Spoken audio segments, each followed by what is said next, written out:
Ang PNP nakapagtala na raw ho ng 11 insidente ng pagkalunod. Brigada Kath Austria, ibrigada mo! Brigada Live Report. Muling nagpaalala ang Philippine National Police sa publiko kaugnay ng kaso ng pagkalunod lalo na ngayong bakasyon. Ito'y matapos makapagtala ang PNP ng 11 drowning incidents mula pa lamang April 1 ngayong taon.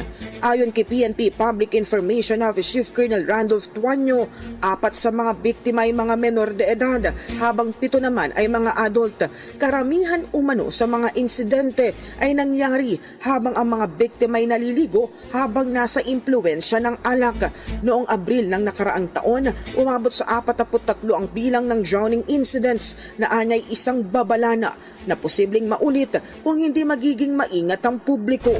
Kaugnay nito, iginiit ng PNP ang kahalagahan ng pag-iingat tuwing naliligo sa mga pampublikong lugar. Pinayuhan din ng pulisya ang publiko na iwasan ang pag-inom ng alak bago lumangoy at tiyaking may sapat na bantay, lalo na kung may kasamang mga bata.